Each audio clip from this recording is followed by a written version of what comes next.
Hello, you wonderful people, and welcome to another episode of Super-Fanta-Fi. This being a show where I talk about TV shows of the supernatural, fantasy, and/or science fiction genre. For today's episode, I'm going to talk about the latest episode of Once Upon a Time. So in this episode, it's an interesting flashback in this episode because obviously this takes place during the time of the curse, which feels like forever ago, which... I mean, the context of the story, obviously, TV show-wise, it was a while ago because this obviously was season 1. But even within the story, this was a long time ago because it took place like 10 years into the curse happening. So it's like, obviously them stuck in this perpetual life, not realizing just the way things are. And it was kind of an interesting thing where like there's a flower that Snow ended up finding, obviously Mary Margaret at the time. But she ends up going to David, who's in a coma, and ends up using it on her. At first I was like he wakes up and he's like, whoa, Snow. And I'm like, whoa. I was like, oh, are we twisting this up so he actually remembered? Is it because he was in a coma the entire time so the curse never really 100% set in on him? Is that what it is? It's like, no, that flower, which ends up being like a pixie petal, ended up working to make him remember who he really was, and it also woke him up from the coma. And then, but he like grabbed onto Snow's hand, and then she remembered as well. But this puts them in a very peculiar situation because they're literally the only ones in town who remember. No one else remembers who they are. So now they're like, oh, we need to go on an adventure we need to find a way to find Emma. All the while trying to dodge Regina, because the last thing they want is Regina to know that they remembered. At one point, David goes to visit Rumple, and that was kind of a thing too. Like even in the first season, it was slightly hard to tell 100% whether Rumple exactly remembered everything or not. In this particular case, it seemed like at first he couldn't remember, but then David mentioned Emma's name and it triggered something. He's like, yeah, I just need. It seems like the curse, it settled with him a little bit, but not fully. So that I guess certain trigger words can kind of wake him out of it. It's like the sleeping curse is kind of there and like some residual effect. So it kind of creeps in every once in a while, but once something from the past kind of reminds him, it's like, oh yeah, I'm Rumpelstiltskin. Like I had magic. This is all a curse and everything. So, but it was kind of interesting. It's really interesting when you get to see like Regina as Regina, not just Regina as the evil queen doing like kind of being evil in there, because she's like gloating in Snow's face earlier, being like, I know, oh, the doctors say he might not ever wake up. She turns and has that maniacal smile on her face, and I got giddy because it's like more often than not when we see like Regina being bad, it's usually as the evil queen, something she did in the Enchanted Forest. It's like we have not seen her be like evil queen Regina in like Storybook for a while. I mean, what was that? Probably season 2 was probably the last time you really got to see that at all. But like more often than not, it being the main focus, obviously season 1 was the last time you really got to see that.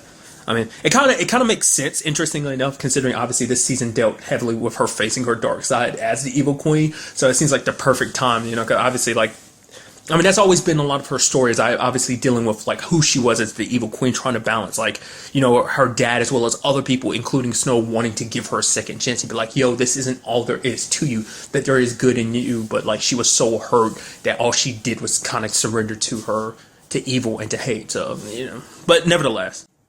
But what I thought, kind of going along the lines of just showing you how like malicious she was, is like, oh, I sent, Archie, Jiminy Cricket, like off to like search a mine. It's like, oh, we have it set to blow up. So it's like, oh, I could blow this up because Snow White would want to stop me because she's a hero, but Mary Margaret would never stand up to me because she's never stood up to me before. And so Snow kind of had to, like, she had scissors in her hands, like she was about to do something, but luckily the others showed up in time, like the kind of distract her, so she wasn't able to do what she wanted to do. And so the interesting thing is, obviously they took the pixie petal, and they were going to use that as a way to track down Emma. But then you had Rumple showing up and pointing out something very interesting. It's so, like, this scene puts a lot of stuff in perspective about why, Rumple was done what he's done. I mean, granted, for him, the main purpose of this curse was to have a new place to kind of start over.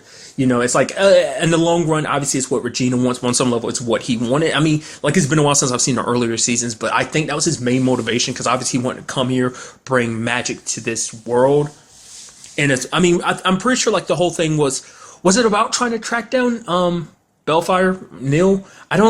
I don't think that was necessarily it because I don't think he knew Bellfire was in this world. But I think at the very least he wanted to go to this world where he could have a fresh start, another world to kind of help track down Bellfire. I can't remember if that was his main motivation or not. But this one he's like, oh, you can't go get Emma now. I know you want to, but the fact that she's only 10 years old, which kind of brings back up what I brought up before. I was like, the whole Gideon and her being 28. That isn't a coincidence. I was like, is that some kind of like coming into your powers type of age or something like that? But it seems like that might be the case because it's like she won't become the savior if you come get her now. You'll have to wait 18 more years. Like, we're not waiting to get our daughter. We can go get her now.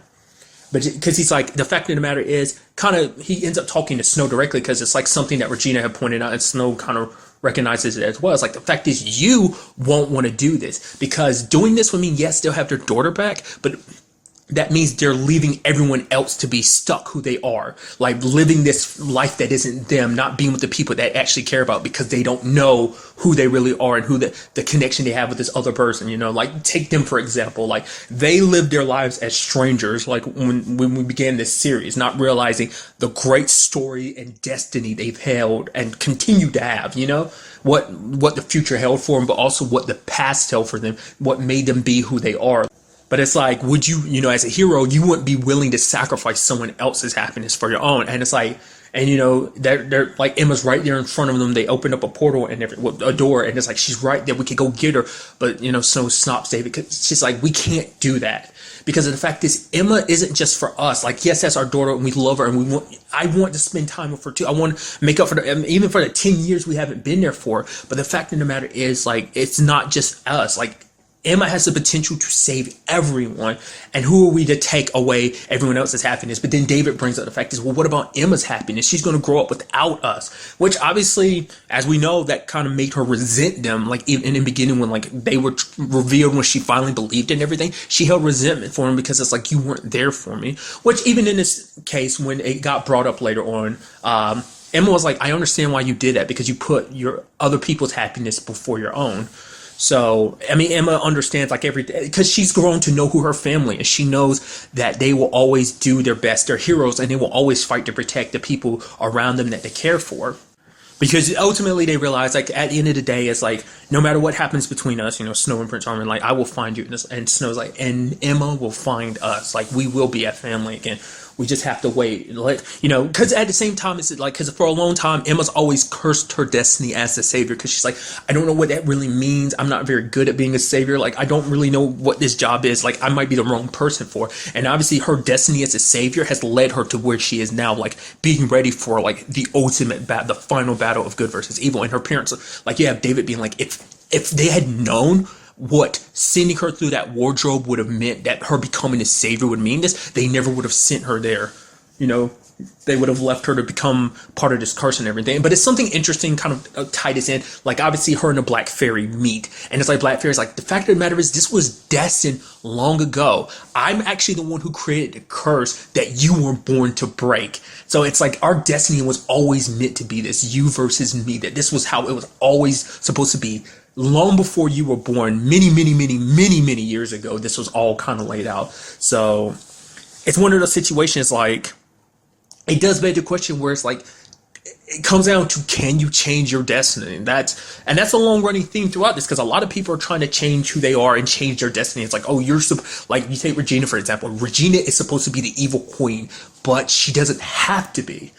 But, you know, it's like, Emma doesn't necessarily have to be the savior because she had the opportunity to change her destiny, but at the same time, it's like, she wouldn't want to, because with this power, she can protect everyone that she cares about, not just her family, even like everyone in town. Because at the end of it all, like, they found a way, kind of tying it, going back, they found a way to like fix the curse between Snow and David, because originally Regina tried something with Zelena's help, which I guess they're on good terms now. I guess they kind of, like, ever since the whole Evil Queen situation, they've kind of taken a step forward and they're to help each other to a certain degree. Except I'm pretty sure she wasn't there during the whole, like, trying to break the curse later on situation. Understandable, but it does seem like at the very least they're on good terms, so that's good. I'm very curious to see, will there be any more, like, is she going to be up to any more shenanigans going forward? Maybe not, considering the fact that they're going up against, like, probably what is considered the ultimate evil now, so it's kind of like, maybe that's not the case, which I still don't think the Black Fairy is. I'm pretty sure, like, the Black Fairy became the way she is because of someone else, so there's, like, I'm sure there's something even more above her, but, I mean, we really will have to wait and see. But obviously, like, they had the pixie pedal, and the fact is that Snow was like, oh, we could use this, because it has the power to reunite people, through, find the true love, because that's what they were going to use to find Emma. But now they could use it to fix this curse, between the sleeping curse. But the fact is, Snow was like, don't do that. Use this to find Hook, because Hook needs you more. And the fact is, we already made the decision not to be selfish before, when we could have gotten you. And so this time we need to put our happiness above, what's in, like, our happiness. Your happiness comes first, is what I'm trying to say. I kind of stumbled around that. And the fact is, like, Hook means a lot to you. So it's like, we're not worried. It's just like, I'm not worried. I know you'll find another way. So, and which I love that beautiful moment. It just like everyone works together. It's like, okay, what we do is we all drink a bit of the potion, the sleeping curse, and that way it dilutes it, because that puts the curse, splits it between everyone there. And so it makes it a lot weaker so they can break it, which fortunately it worked. Which I was scared for a moment when everyone passed out. I was like, "Ooh, wait, oh, how do you fit? Oh, everyone's good. Okay." It's such a beautiful moment where everyone's like, all right, at the very least, because the Charmings have sacrificed a lot for, that town. Like, they could have had their daughter sooner, but they knew Emma would be there to save everyone. And it's like, and I love the beautiful notion that Snow is basically saying, like, sacrifice their family to get a bigger one. Like, if they had taken Emma back then, a lot of things wouldn't have happened. A lot of people's stories would not have played out the way a lot of people wouldn't have found their happily ever afters, in a sense. Like, it's like, some people wouldn't have the happy endings to their stories at all, because of Emma being the savior, because of everything playing out the way they did. Emma was there to help other people. Like, I doubt, like, you take Elsa and Anna's story, like, I doubt it would have ended the way it did if it wasn't for Emma, as well as everyone around her. Regina's story definitely wouldn't have been that way. Like, they would have all, like, everyone would have stayed in that curse. And yes, Snow and David would have had their daughter, but they wouldn't have Henry they wouldn't have Regina in their lives too. Like, they wouldn't have this humongous family that they have now. And yes, like, obviously, the family's got some dysfunction. Former villains like Regina, had to go in with Gold, but still Gold as Rumpelstiltskin, and then Hook, it's Killian. So it's like, it worked out, and plus everyone else that's in town that helped make this an even larger family. So I don't know, it kind of gives you that warm fuzzy feeling. So I really appreciate that. And also the fact is, some interesting things. I'm not that well versed in the Peter Pan Neverland universe. Like, I obviously know the Disney movie from a long, long time ago. That's it. The little bits I know about Peter Pan is because of this show. So, but the fact is that Killian ended up running into Tiger Lily. Not that familiar with her, but it seems like she ends up capturing Killian, because it's like the last time she met him, he's a villain. He's like, I'm in love and everything. It's like, really? You, Captain Hook, is in love? I'm supposed to believe that? It's like, okay, I want you to take this to the savior. He's like, wait, what? She's like, yeah, the savior. She's going to save it. It's like, yeah, we're literally talking about the same person. The woman I'm trying to get back to, that I'm in love with, that's the savior. Like, wait, what? It's just beautiful serendipity, I guess. We also ended up learning something interesting about her. She's actually a fairy. She was actually there originally with the Black Fairy. It was her job to make it so that the Black Fairy didn't go the path that she did. In her words, she's like, I failed. And so when the other fairies joined together to seal her away, that's when she left her wings behind and came here for kind of a fresh new start. So, but Killian brought up the fact is, like, oh, the fact of the matter is there was a second chance for someone like me. There's definitely a second chance for you. So obviously she gets away at the end of the episode when Emma came to get Killian. I figured it was probably going to be something like that. The fact is that he wouldn't leave. Obviously he used his shadow to take the weapon to her, the weapon that actually sealed the Black Fairy away. A long time ago. Actually, it's only a fraction of the weapon. I'm very curious to see what it's like in its entirety. So does this mean we're kind of, because that, like I said, I think that whole like vision she had, it just seemed like that might have been not necessarily an exact thing. It seemed like that might have been a representation of what she might be, kind of like a very vague construction of it. Like, it's not like it's going to happen blow by blow. I mean, even though it technically went down like that, but maybe what it originally showed before wasn't the actual event, but rather, like, maybe it wasn't showing the fight between her and Gideon originally. Maybe that was kind of a representation of her fighting a Black Fairy, or maybe it's a situation where the Black Fairy later on is using Gideon to fight her, So, I mean, we do see the fact is that Emma's got her hand is shaking again, but now it seems like that might be okay because she does have Hook back. And also appreciate the fact is that Hook and David are on good terms too. It's like, David's like, I understand the fact of the matter is you are a very different person from who you were back then, because the fact of the matter is you've shown yourself to be a hero now. So it's like, I'm not going to hold that against you. Plus he's had some time to like sit around with that. So, especially because Killian kind of helped him during that time he needed help. And obviously, his rage was obviously pointed at the wrong person technically. I mean, it still needed to be pointed at King George anyway, but still, so. And plus she has all her family back. Plus she's armed with a weapon that's ready to fight the Black Fairy. So it's going to be interesting to see like how that all plays out, like whether that vision is correct, because like the fact is Regina wasn't there, but like it's not even like the whole, because my thought was like, oh, the reason why Regina wasn't there is because she was dealing with the whole evil queen situation, which she kind of was at that time, if I remember correctly, even though that was like a couple episodes ago. Once again, my memory's terrible, but it was kind of that situation, I think. Or she was off doing something. I can't remember what it was exactly. No, because I forgot, like, they were already under the sleeping curse at that time, so in her vision, it was both of her parents. So that's why I'm thinking, like, maybe it is going to be a situation where it's like, that was technically her fight against the Black Fairy. Maybe it was a Black Fairy, but it just hadn't been revealed yet. Or the fact is that Gideon is going to be used to fight her. Or maybe it's not even Gideon underneath that hood. Maybe it's someone else. Maybe it's like, oh, this, obviously everything's showing that it is Gideon now, but later on it's changed. Maybe it's someone else that she's forced to fight.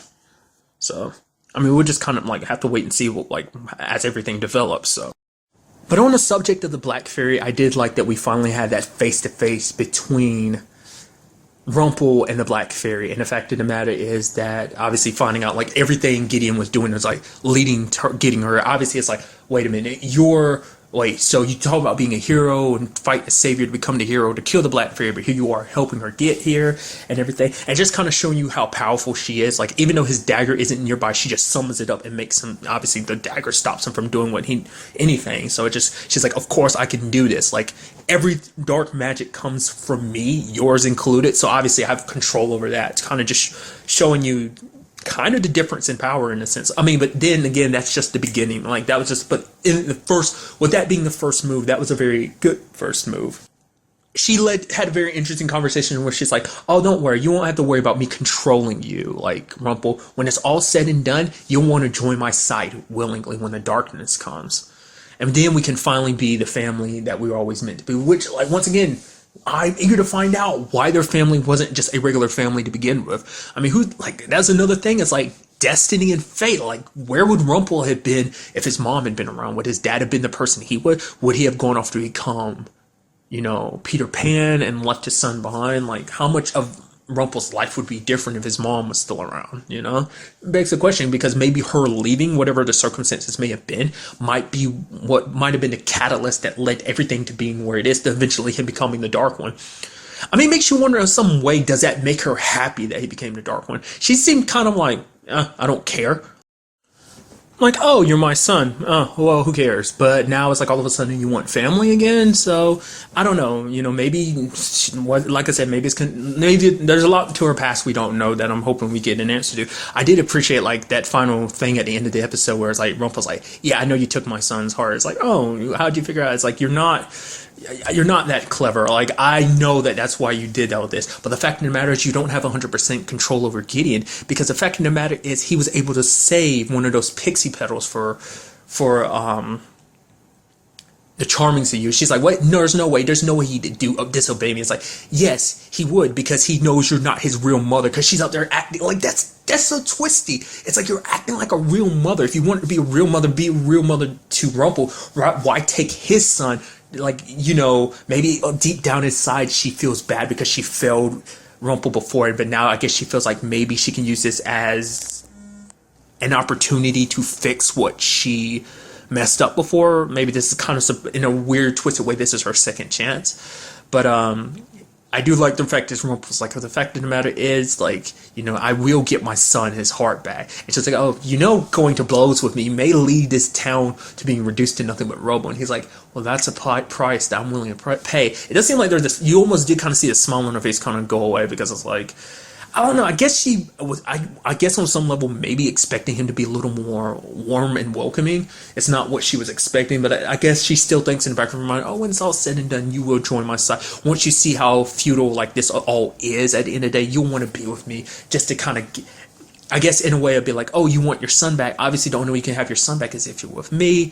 Which obviously for Rumpel, that's not going to be easy because it's like for him, like he still has the rest of his family. No matter what the whole situation is, Henry is still his grandson, and Bella's still the woman he loves. So I'm sure he's not willing to give either one of them up.